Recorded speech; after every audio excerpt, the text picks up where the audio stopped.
Hi, this is a philosophical video for the Tim Freke Forum, which I haven't done for a while. Forgive me. My attention has been elsewhere, as some of you know. And the ideas with these is I'm just going to respond to posts which catch my eye spontaneously, so that I'm not here with a worked out theoretical response, but a conversational, interactive one. And I hope that will be fun, even if it's more rambly.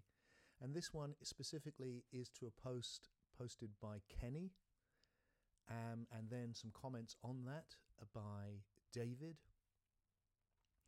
And essentially what Kenny is saying is that he was really touched by reading or listening to me speak about the soul and the psyche and spirit and matter, this whole division which I work with.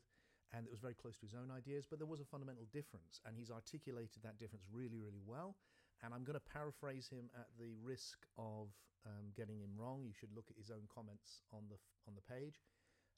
But I think what he's saying essentially is that he sees soul as something eternal, something which is always there, like spirit, and that spirit manifests itself as soul, which then manifests itself as matter.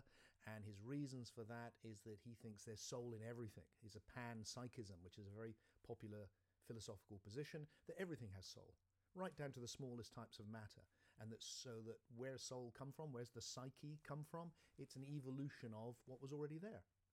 And that just in the same way that my intention to move my mouth to speak requires processing in soul first, that even on the most fundamental level, everything requires processing in soul first. And that therefore, that's why he thinks soul pre-exists matter. It hasn't emerged from matter. And that what we're doing really is soul is recognizing itself.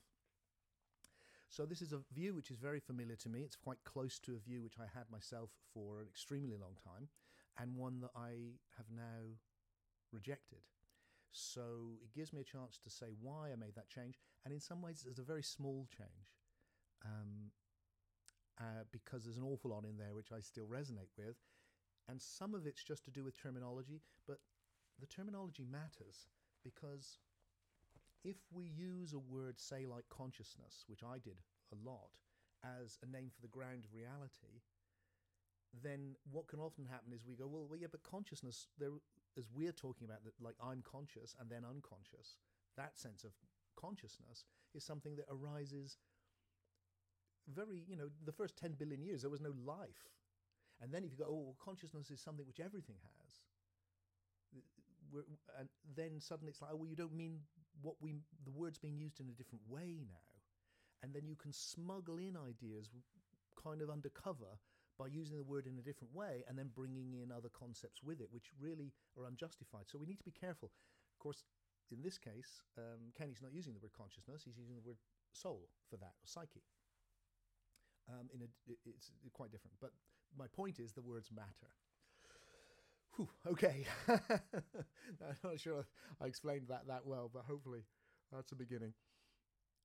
So let me tell you the way I see it, and you'll see the difference.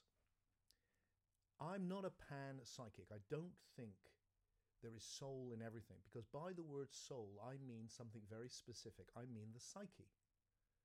That's what it refers to, I think.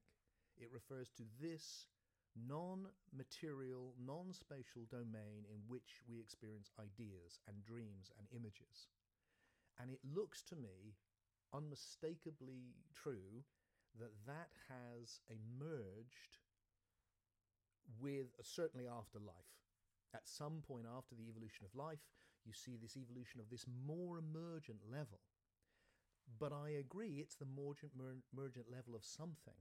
I'm just not sure we're right to call that something consciousness, like some people do, or soul, which panpsychics do. So what I'm saying is almost identical with a different language. What I'm saying is the word which I think is most appropriate to use is subjectivity.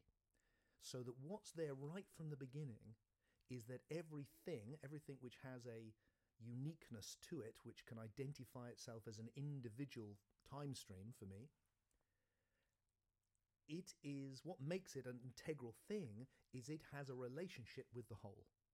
And that relationship with the whole is subjectivity. And how it's viewed by other subjects is objectivity. So it's a subjective view of the whole, which, by the way, is why I don't believe there's an objective universe on its own, or that the spiritual traditions are right that it's all a subjective universe. I think what exists is objective information subjectively perceived by something. It's always that. So right now, what exists here is the objective world perceived by Tim, but also by the molecules that make up my table, also by the molecules in the air, and they've got a very different subjective reading of what reality is than I do, because they're on different levels of emergence. But all of them are subjects. So we've gone from a very basic form of subjectivity, which is an electromagnetic reading of the world, through the forms of life as they've evolved, where you get suddenly a complex version of that, which becomes the senses. You then find the arising of consciousness, which is something else, so that it's conscious of that, which I think is the prioritizing of information, so that you get information which is prioritized becoming conscious, and the rest, the vast majority, which is unconsciously processed sensual information. And then this whole new thing, which is images, sensual information now appearing as images, which forms the imagination or the psyche. So it is the latest and most emergent development of subjectivity, which was there right at the beginning. But I think it's a mistake to say that is soul. It's just confusing to say it's conscious, because it's not, or that it's soul, because it's not. That has emerged. Just as the objectivity has evolved, the subjectivity has evolved. Now, my problem with making soul there from the beginning is, as I think David might have said in the conversation, where does this come from? We've just done a big philosophical trick. We've put something at the beginning. Oh, there it is. People have been doing that for years with God. There he is. Now it's all explained. Actually, I haven't explained anything. Where is this domain come from? Now, by spirit, essence, being.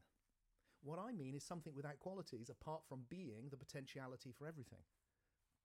So that's something I feel justified in putting at the beginning. It's still mysterious, but I can do it because it says, what I'm saying is everything has come from the potential for everything. And that nothing which is the potential for everything has the quality just that it exists, but no other quality. And when I contact my spirit or being, it has that same quality, that it just is. And then there's all the qualities which are emerging and evolving, which is what makes Tim's body and soul and psyche. So I'm okay with that. But suddenly soul has qualities. Where do those qualities come from? Well, then you get all the traditional things, which I think is where Kenny may be coming from, or where maybe the influence is there, which is the idea that it's all fallen from this state into the less emergent state, which is matter. Now, I'm saying the opposite. That's the traditional Gnostic view. It's very common. It's the spiritual view. I think it's a pessimistic view, and I think the new scientific view is better. And so the challenge I'm making to spirituality is kind of to catch up with science and realize that these qualities have emerged because they're more emergent, because this is a process of moving from the less emergent, the more primitive, to the more emergent. It's not a fall, it's an evolution. So when he says there's a, I'm thinking this and therefore this happens, that has to be there beforehand, let's address that. Have I said enough? I wonder, let me just, before I do that, have I said clearly about, so the problem, so just to go through again, I see subjectivity as evolving and reaching a level which we can identify as psyche. Once it reaches that soul dimension, having gone through the biological dimension where it's become sensation, and before that where it's electrochemical. And I'm saying it's not justifiable, I don't think anymore, to put this big dimension eternally or at the beginning. So what is finding itself is spirit. And it's doing that in its most emergent form as soul. But it's taken 13.8 billion years to get there. Then, okay, this idea that, well, there's an intelligence which needs to inform things. And David's point picked up on this. And he questions whether that intelligence, like in the body, could be in the body as science seems to imply it's in our DNA, or it's in, or it's in the body somehow. And he says, based on Rupert Sheldrake's work, who I had a great conversation with actually the other day, filmed. Well, hopefully I'm going to make that available to you sometime. That it comes from somewhere else, and that his idea is that that he follows. I think this is also stuff that Rupert would probably agree with. Rupert Sheldrake, the biologist, that there's a Gaia or an overmind, or that it's coming from soul. And I think Rupert probably is a panpsychic. I'm not sure, we didn't go into that particularly in detail when we spoke. I agree, but I don't think that's the right solution. For me, it's kind of simpler than that, in a way, different, and also I would say very, very influenced by Rupert Sheldrake. What Rupert has pioneered, like no one else I know, is the idea that the past is present, to use one of his brilliant phrases.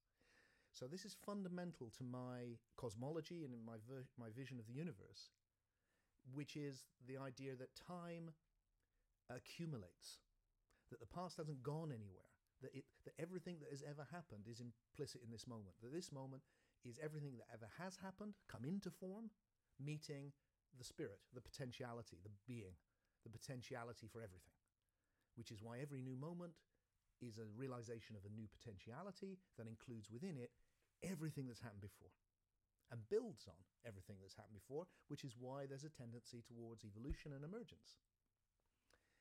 And I think it is the presence of the past which is where the intelligence is. Everything is as Rupert says, the habits of nature, the laws of nature. The function of the past is to keep things the same, to repeat. The function of the potential is to create and to offer something new, so that each moment can be a mixture of the two. And that happens on all levels, but it happens, there's much more creativity on the level of the soul. Hence the reason I've never said any of this before. It's all brand new, but the rest of the things in this room are staying pretty much like they did at the beginning of me starting talking. So I hope that's some thoughts to suggest why I've moved away from this idea that soul pre-exists. Now, having said all of that, there is a sense in which I do actually agree with Kenny, or I'm open to. There's a complexity to my view which I need to, because of the complexity in the universe, which is this. I am working philosophically as if this is the first universe that has ever existed.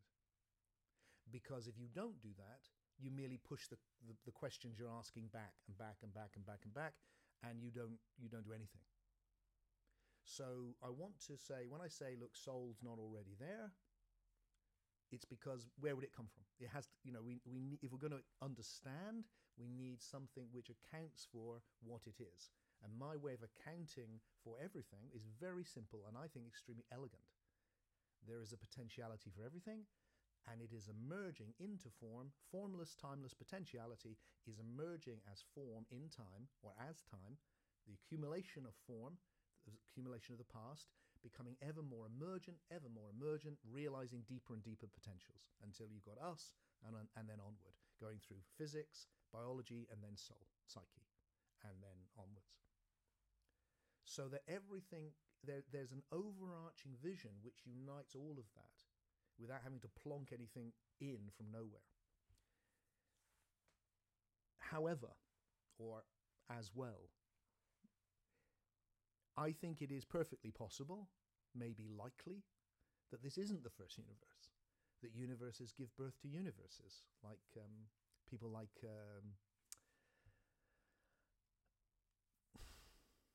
trying to think of the physicist's name. He's a mathematician, Roger Penrose, has suggested.